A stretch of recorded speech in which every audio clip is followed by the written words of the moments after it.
Welcome to another episode of the Sober on a Drunk Planet podcast, and this is another ambassador special.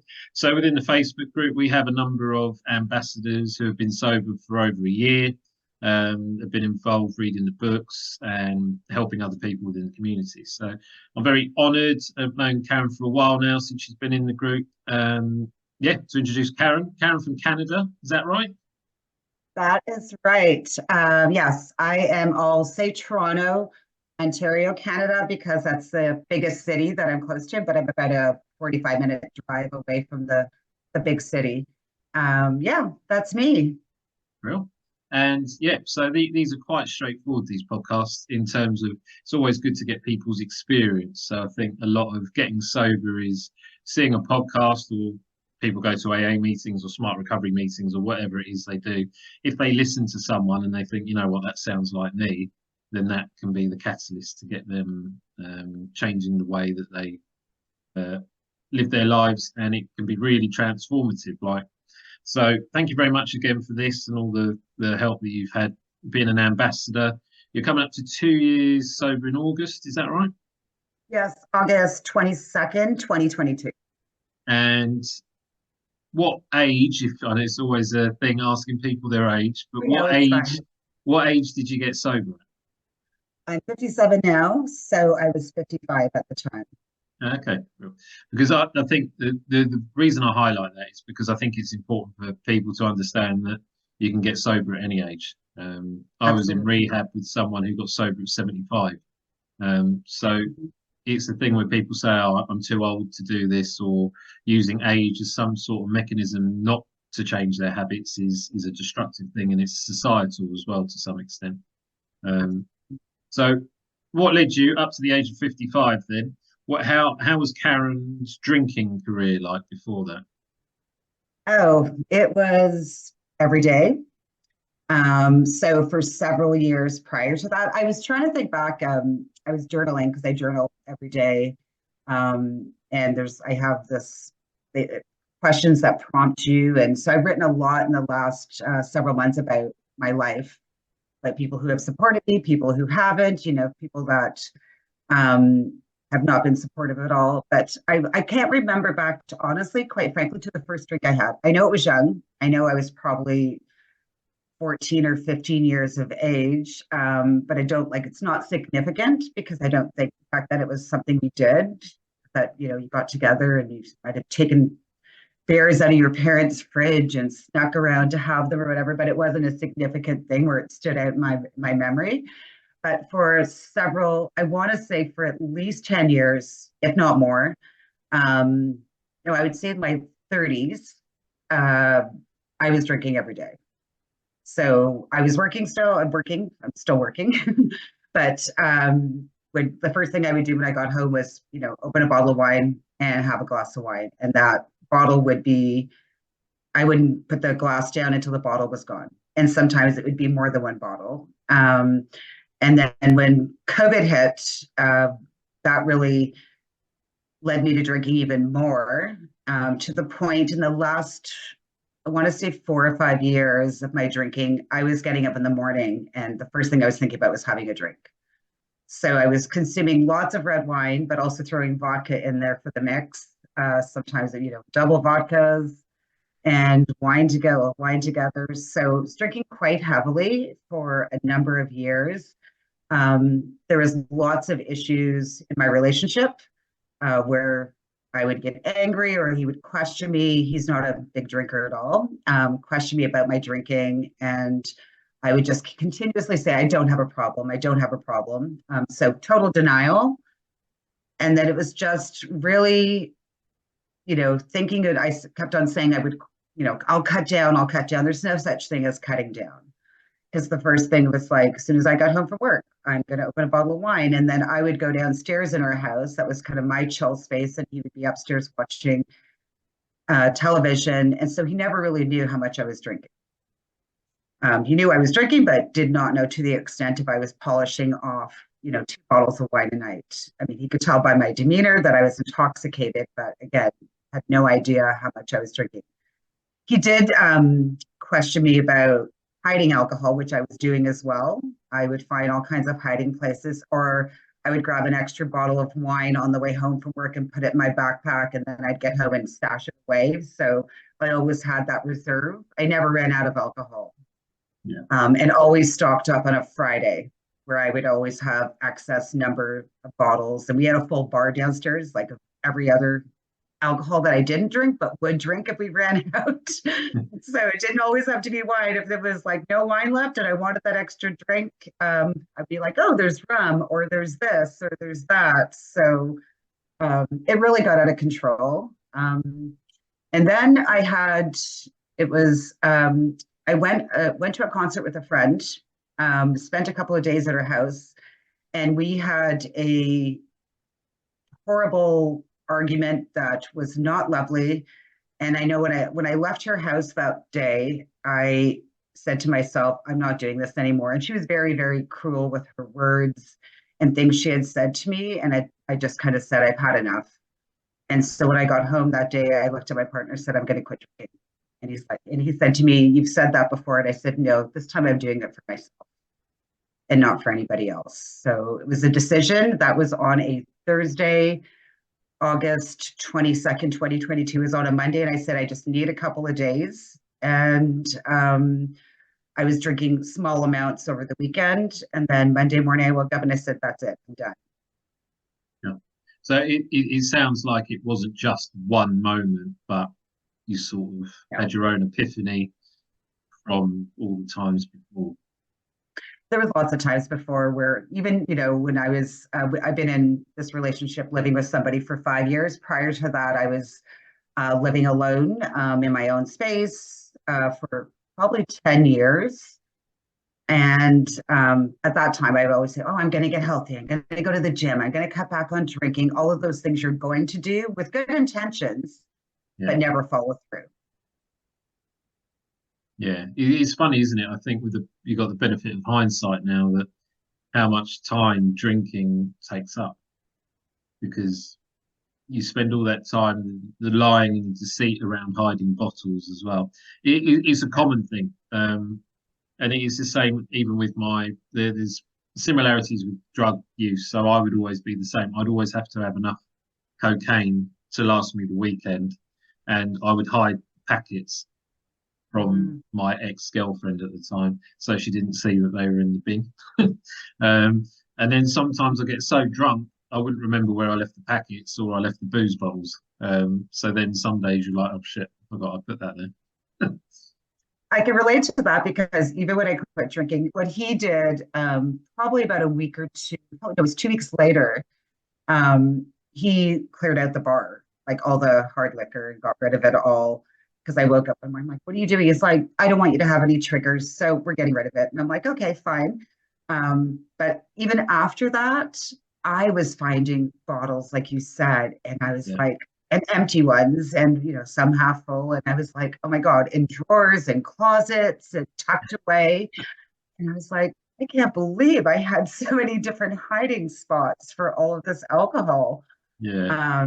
And so I had to clear it out. Yeah. It's actually tiring thinking how mentally draining it is to not only hide your drinking, but then to hide the physical bottles from people that you live with. You think, you look back and you think, how did I not get found out sooner? But I think to some extent they always have an inkling that it's too much. But like you said, it's difficult, isn't it? When people tell you that you drink too much, it must be societal conditioning and / addiction to some degree, where you're just in complete denial. And it's almost offensive when someone says that, because there's so many other people that drink too much, and it's easy for you to say, well, they drink that much, so I'm actually not that bad in comparison. Absolutely. And growing up in an environment like, I'm not going to say it's my heritage, but I was born in Newfoundland, which is a lot of Irish influence, and drinking was very socially acceptable in that environment. Not to say that all of my relatives drank, but it was the norm. It was the thing that people did growing up. You would have family get-togethers or barbecues, or baptismals or whatever, birthday parties for children, and all the adults were drinking. It was Yeah. just, everyone was sitting around consuming alcohol and having a grand old time. So it just seemed like, oh, this is what you do when you get older. Yeah. And I've seen even today when my friends' children are turning of age to drink, they're like, "Oh, you can go to a bar now. Oh, here's a bottle of vodka for you." So they're promoting it to their children themselves to say, "Now you're legal. Now you can drink. Here you go." Yeah. And it's crazy. It's mainly because those people don't have that other view. It's always been alcohol is attached to everything. I'm half Irish and half Italian, so I see it both sides. The Italians and the Irish are quite similar. Yeah. So every family occasion is associated with alcohol. Christenings, anything and everything, alcohol is part and parcel of that family get together. And I guess, yeah, I don't know for me, I don't know if it's the same for you, but the way that I interact with the family has changed to some degree because I just don't like being around booze, and I don't mind when people have had a couple of drinks, but it's always that third drink and people just remind me of how annoying I used to be. I totally agree. And I have to say, my father is going to be 80 years old this year. And he's always been my biggest supporter, but it was really emotional for me because he was just so proud. And coming like my parents got divorced when I was quite young, like 17, because of my mother's drinking. And I always said throughout my life, I'll never, not that I was like my mother, but then I started to look at myself going, oh my God, I'm following down, even though I was able to, maintain full-time employment and, meet all my commitments in life. Um, there were times where I'm like, no, I need to check myself. So when I did quit drinking and maintain that for a period of time, every time I spoke to my father, he was just like, I want to tell you, I'm so proud of you. I'm so proud that you made this in your life. Like you did this for yourself, and the Yeah. next 20 or 30 years are going to be the best years of your life. And that's an important part to make out of it as well, because you think like the way that I look at it is giving up alcohol's given me a new life. Um, Yeah. I'm, I guess if you look at age, I'm relatively lucky that my drinking was so bad and drugs were so bad that I got it at 31. But it doesn't matter whatever age you get it at. If you want to have more time, energy, and money amongst a million other benefits, then get sober at any age because like the benefits are insane. And I guess you've probably seen the difference in, I could go through all of them, but your work, for example, how's that changed since you got sober? Well, I was a hypocrite for many years because I work with folks that I worked with homeless people for about 25 years. So people that are, down on their luck and a lot of substance use, drugs and alcohol. And so here I was working in shelters with homeless folks, providing support. I was managing a lot of programs and having all these wonderful programs to help people. But yet I was going home and, the advice I was giving folks, I was not following it myself. So I was like, wow, like you're such a hypocrite. You're like telling people not to do certain things and you're doing them, or not, sorry, not telling them because there was no judgment, but trying to support folks that are going through rough times. And then, you're going home and medicating yourself with a couple bottles of wine. Like, how does that work? So my conscience was always, at play going, oh, am I being really truthful to myself because I'm, trying to be transparent with other folks that are struggling. So since I quit drinking, yeah, it's like 150% difference, like really giving it my all in the work that I'm doing and being transparent, just being able to tell folks that I don't drink alcohol, even at work. And, if people ask, and I don't get into all the nitty gritty with my colleagues, but it's just like I quit because I want to be healthy Yeah. and I And want to live my best life. and that's the thing, like at the end of the day, we shouldn't have to tell anyone why we decide not to. Someone shared a viral ad about the real beer. If beer was advertised, it would be poison for sale that ruins your life type of thing. So it seems odd that we have to justify why we don't want to drink it, but that's societal conditioning again. No one ever questioned me about my drug taking, but they did about my alcohol, which was odd.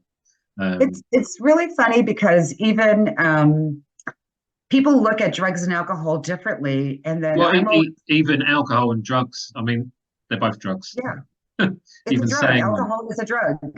Yeah, Yeah, but people don't see it that way. And we, even in our policy work and stuff, providing services and shelters to folks that are consuming either drugs or alcohol, even though staff see alcohol differently, I'm like, why is it different? I don't understand your rationale. They're all drugs. yeah. In fact, over long term, alcohol probably causes more damage than anything and more deaths. So when you think about it, you know, You know what? I keep watching, like, my favorite show to watch these days, and I don't know why. It's like Police Interceptors over here, and all it is them dealing with drugs, gangs with drugs, and alcohol-related incidents where people get drunk and start fights and brawls. Like, if you take out alcohol, you don't then have as many drugs. You then don't spend loads of money on police. The sort of things that it does from a physiological point of view, you're not in hospital half the time, right. um, and you save billions every year, but Absolutely. No, they it's still true. promote it. Yeah. It's everywhere you go. Like you can't walk Yeah, into a store without it staring you in the face. exactly. I think one point to note to anyone listening who might be in a similar role with whether you're a counsellor or a doctor or police or anything that you think I shouldn't tell people that I've got a problem with alcohol or I need to get sober, is don't put yourself in a worse position by thinking that. Like, at the end of the day, it's the stress of those jobs that creates that. And it's more important that you get sober than sit in fear. Um, because yeah, it's difficult because I've spoken to loads of doctors, nurses, police as well that have drink and drug problems. And I think Yeah, sometimes you feel a moral obligation to just try and figure it out yourself rather than getting help. But I think I know, with the benefit of hindsight, if you ask for help in the right places, then you'll get on the road to recovery a lot quicker. Um, agreed. Yeah, and lots of workplaces have programs in place to support folks. And I know people don't want to disclose, but um, sometimes that's what people need. I didn't have to do that. I made a conscious decision myself, and I had the support of my partner and my family. And I think for me, it was just a decision I made where enough is enough. Like get tired of being the old saying, you get tired of being sick and tired all the time. And it was just like, I'm going to do this and put my mind to it. And I'm not going to lie, the first 6 months were tough. And after that hurdle, then I was like, no, I'm good. I can continue doing this. And there's even been moments, like you said, Sean, about I don't surround myself with people that are intoxicated. If people want to have, I'm good now where people can have a couple of drinks and be sociable if we go out for dinner or go to an event, but I'm not surrounding myself with people that are sloshing back, 40 ounces of vodka and drinking whatever. It's just like, no, I take myself out of those environments. yeah. And it's the environment's an important one because I found, so when I used to go to AA, it talks about drinking and drugging use, which to me is a bit triggering. So I very much am aware of my environment, so I won't be in situations where people will be getting drunk. But then again, I was in the Scottish Highlands because we had a chat before we came on about recent holidays. The place that we stayed at had three weddings at this hotel. So you can imagine three Scottish weddings. Um, and the noise of the doors, and I had a terrible night's sleep. People getting drunk everywhere, and that for me was a bit triggering. Like 6.5 years sober, there's still things that feel a bit uneasy, um, Yeah, and it's just you can't control every situation, but at least we're conscious of what can trigger us, because I think that's the difference, is being able to recognize it rather than sit in it and then get the obsession again about the drink. Um, yeah, agreed. so I just declined, and I just sent a private message to a friend who was putting together this big weekend of music, and people are going to camp out. And he's got this huge property north of me. on like a beautiful pond and all of this. But I know that people are going to be getting totally wasted. And so I sent him a private message, said, I would love to come. And he was talking about people, like friends of ours dying and, cancer and all of this stuff. And I was like, I totally relate. Love to come and enjoy the music and see friends. But I know with that much alcohol around, it'll be very triggering for me. So unfortunately, I'll have to decline. If you have a sober free event or an alcohol free event, I'll be there, but not Yeah.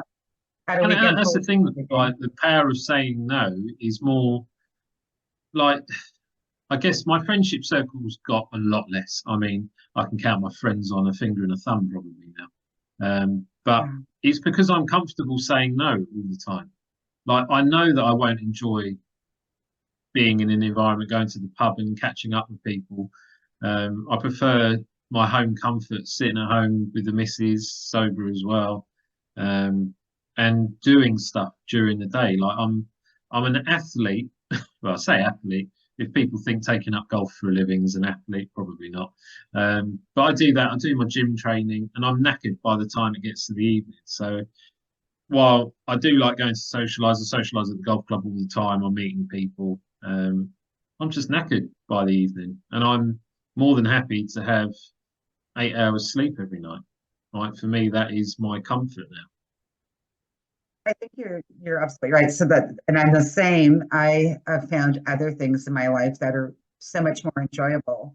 And by 10 o'clock in the evening, I'm like, I'm tired. I'm gonna go to sleep. And I might read before I go to bed, but I'm like relaxed and ready. So it's prior to that, when I was drinking, I was lucky if I would, my head would hit the pillow at midnight on a weekday. Yeah, And then wake up extremely tired. The alarm would go off at 6 a.m. and you're like, why am I so tired? Well, yeah, you're tired because you just drank 2 bottles of wine and probably didn't get a restful sleep. yeah. But yeah, that's changed. I wake up, full of energy. I have found other physical activities as well as things that are creative to do versus focusing on alcohol all the time. So what do you do now in your sober hobbies? So I started drawing while I was still drinking, well, learning to draw. So that's something I love to do.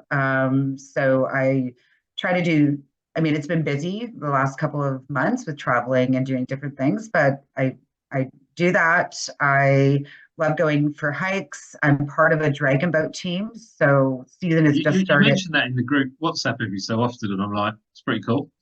Yeah, so I'm actually in a competition on Saturday, and it's Oh, just nice. community team. We're not really competitive, but it's like they call it Dragon Boat Festivals. So you have, and a lot of times these festivals, a lot of the money goes to charities and stuff like that. So they're not making a whole lot of money. It's really just to pay coaches and organizers.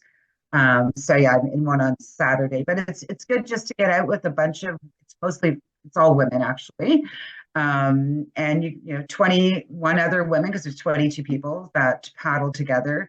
And it's really a sense of community and it's sober, like it's a sober event. And even last year we had a fundraiser and I went and got in Canada, you need a smart serve to serve alcohol. So I actually went online, got my smart serve and offered to bartend at this event because I'm like, I'm not drinking, so it's Yeah. fine. And it was, I mean, it was a few people coming together after we did this event and raffles and stuff like that. So people were only having one or two drinks. But I was fine with it. It didn't bother me because I'm like, oh, I can do this. I can bartend, and I'm not going to miss out on drinking because I don't. It's basically serving people knowing that they're going to feel miserable tomorrow. Yeah, right. Um, yeah, just as a note, I wouldn't recommend that to anyone listening. No, don't. I only did. It Yeah, was a one-time thing. It was a yeah, one-time thing. It can be very triggering to be around that much alcohol. This was, a community center, very low key. yeah. It shows the confidence though, and I think yeah, it shows. I think when people finally get it after years of feeling pretty miserable from the after effects of alcohol, that you get a couple of months. He said 6 months, and it was pretty tough. Mine was about 9 months of sort of understanding who the hell am I. Like I've given up alcohol. Yeah. Alcohol was my life. Now without that, I don't really know who I am, what I want to do with my life. But it's sort of for me, I guess, and I don't know whether you agree, but the brain fog lifts, and you start to see how obsessed society is with alcohol. Um, and then once you take that out, all the other things you have time and energy to do. And if you're putting time and energy into healthier things, then that breeds healthier results. And I don't know, life just seems to like life is tough. I mean, you probably still had life challenges in the 2 years coming up to, but it just, for me personally, it just makes it a bit easier to deal with it.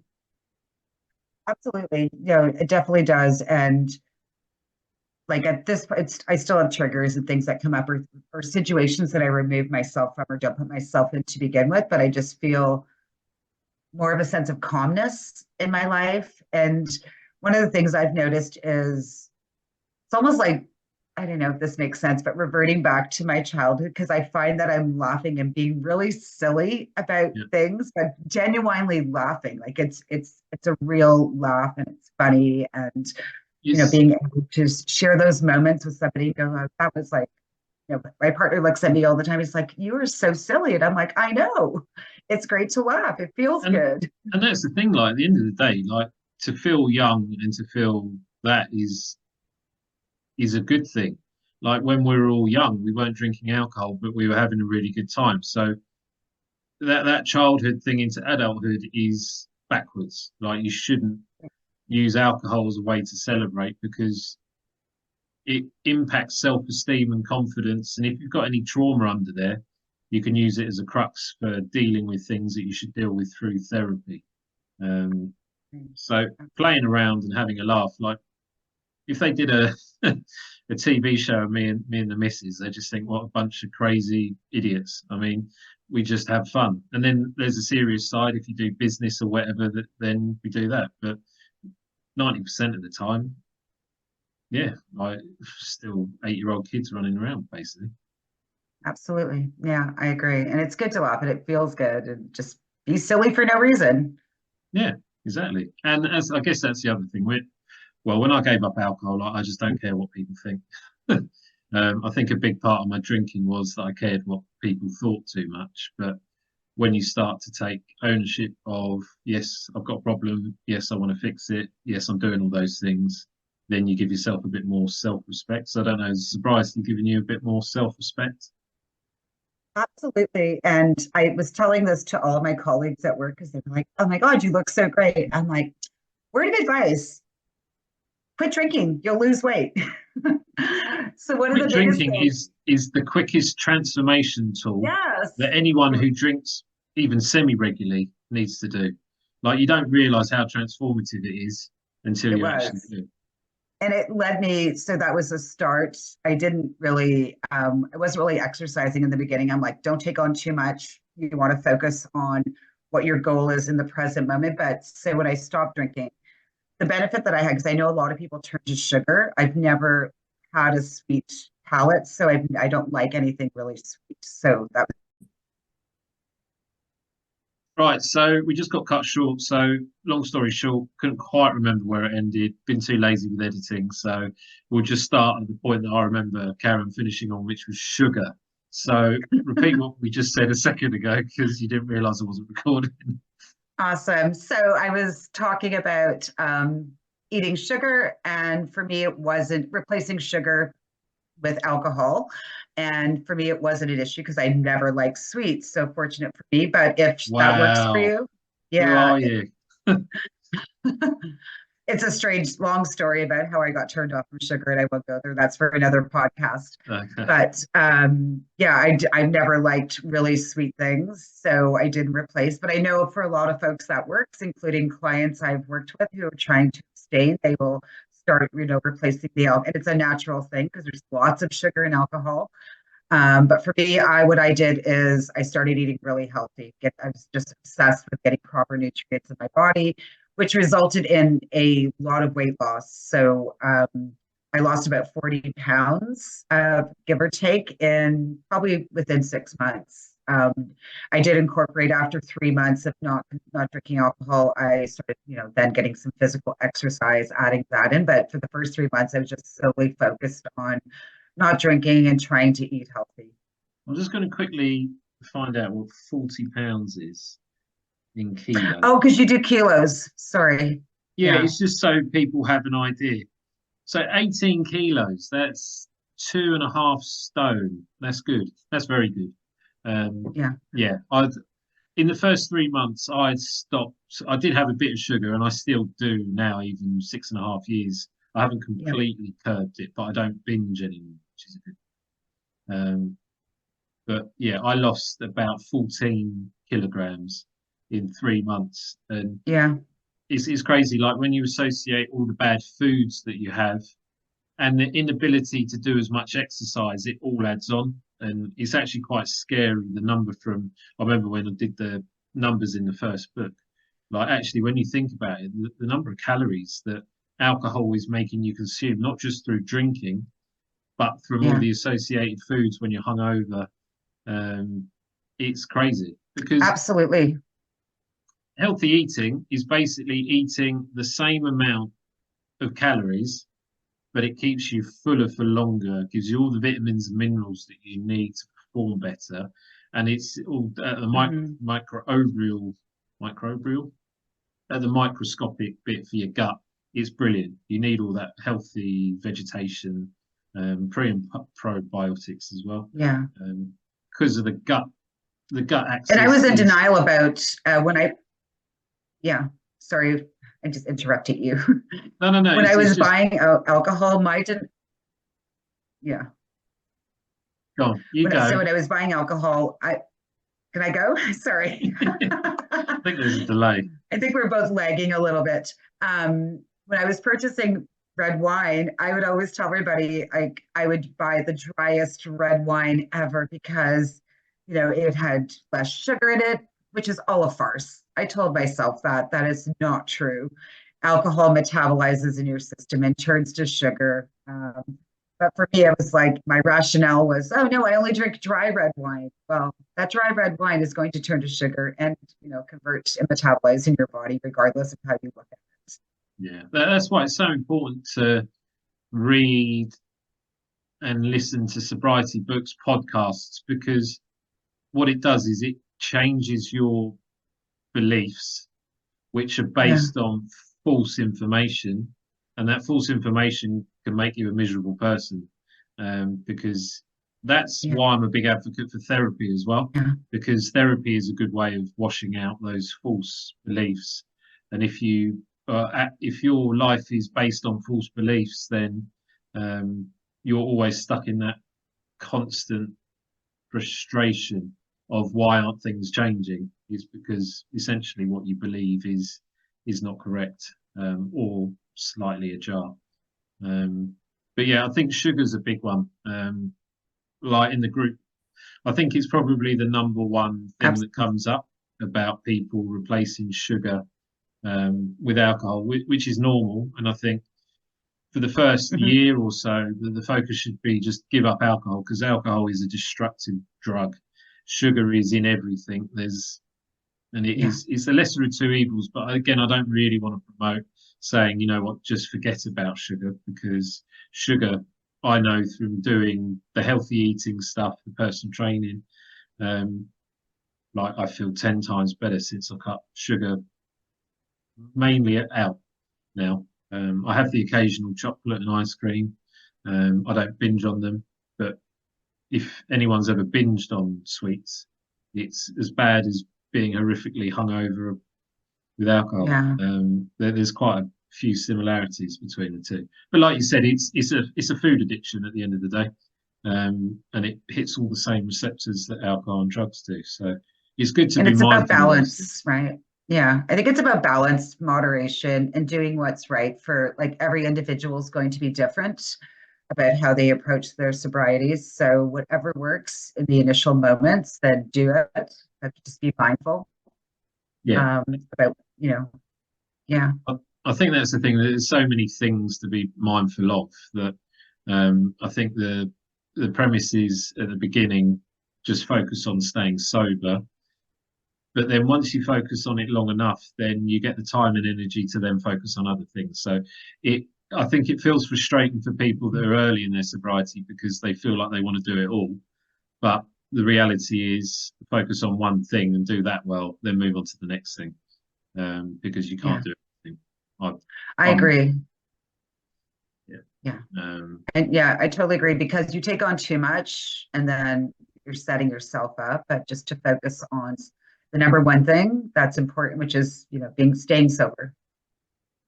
yeah, and I think doing too much also leads to more stress, and stress is the more hindsight I have with sobriety and doing all the things that I do now, is I think stress is the number one trigger for going to alcohol or food addiction, shopping addiction, da, da, da, because it's Yeah. that quick release that you want, escapism, I guess, to some extent. I have to tell you the biggest test for me, just I'll say it really quickly. I know we don't have a lot of time left. The biggest test for me, and I don't know if you remember, I posted on in the group because it was like, how am I going to do this? It was early on in my sobriety, and my 35-year-old daughter came to stay with us for, it worked out to about 6 months. And I really tested my patience, really tested every ounce of my energy. And I actually said to her a couple of times, said, if I was drinking, you wouldn't have lasted here a week because there's no way I would have tolerated just I was biting my tongue so often that I'm like, I'm not going to respond. I'm not going to let her get under my skin. I'm just going to be calm and patient and go through this process. And so, yeah, 6 months. I can't believe she lasted with us for 6 months, but then it was like, now it's time to go. Now Yeah, you need to go and figure out your life on your own. You're 35 years old, and yeah, enough is enough. But she tested my patience. She would come home drinking, with alcohol. I said, there's no drinking in the house. You want to drink outside and do your thing. But then she would come home in the wee hours of the morning, stumbling in the door. And and I'd wait till the next morning. I wanted to get up in the middle of the night and say lots of things to her, but I didn't. And I yeah, was like, wow, that was a real test of my patience. And I survived it, learned a lot through the process. But I'm like, if I can survive that, I can do anything. yeah. These things come to test us, I think. Um, Absolutely. so I guess, well, to be honest, we've got another 40 minutes, but I'll just leave it with one more question. Um, how your relationships changed? Because I know that you said you've been with your partner for 5 years. Is that right? Yes. They have improved immensely. Like we are, we got along very well before, and I think he tolerated a lot of the drinking, to be honest. Because he identified, early on in our relationship, wow, like, do you need to drink every day of the week? Or like, I'm like, I work hard, I can drink what I want. Um, but then just really, really, really supportive. And again, just telling me, checking in, especially in the earlier points of when I quit, when I was so, getting sober or was sober, he would be like, are you okay? How are you feeling today? Or is there anything you need? I'm really proud of you, those reaffirming words. And, and he recognized that I wasn't doing this for him. I was doing it for myself, which is really important because sometimes people think that you're doing it to save a relationship or because others want you to do it. And I think for me, I had to do it for myself first. And so it's changed. We travel a lot more. And I will tell him sometimes, like, if you want to go out and have drinks, go with the guys. Like, it's okay. But he's like type of guy that might go out and have one or two beers. And even then, he's like, I don't He need doesn't it. I don't exist. need it. I can He take it or doesn't leave it. exist. I know, right? That's not possible. So yeah, No. no. And my relationships have improved. I have I've let lots of people go out of my life, and namely the one person who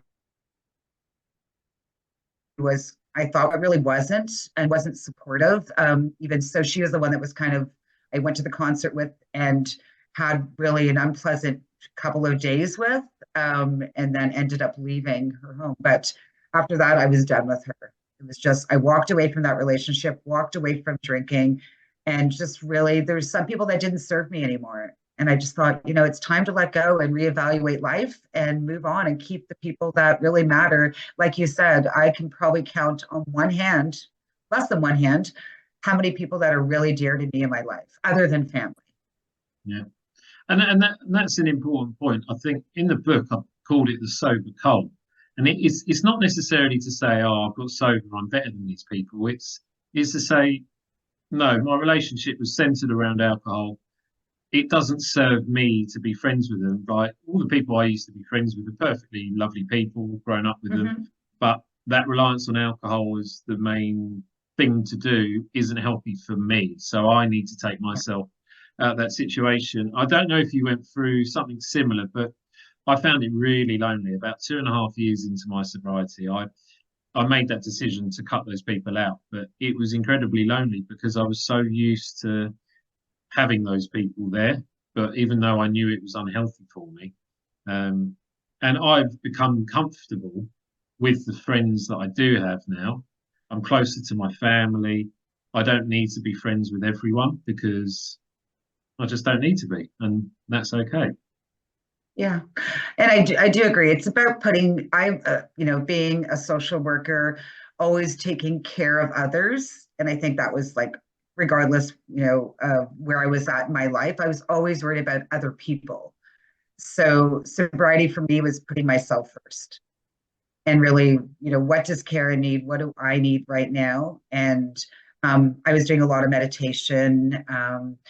And writing and yoga and stuff like that as well. And it really, and some of those, meditations was like, those questions about letting go and just really releasing what no longer serves you, which was really, really helpful to me. It was almost like a physical, thing for me to do. And it helped. And different things work for different people, but I did that really early on in my sobriety where I kind of walked away from folks and, said, nope, this relationship is done. Might see you on the street and say hello or, in passing, but the party's over. And when people ask me, are you just taking a sabbatical from drinking? I'm like, what does that mean? I'm Yeah, like, no, no, no. This is a conscious decision I've made in my life to no longer, alcohol doesn't serve me well, and I'm walking away, and I've walked away, and it's done. And I say, listen, I've got enough stories to tell in my 40 plus years of consuming alcohol, and some of them probably aren't very nice stories. So yeah. no, I don't need to make any more.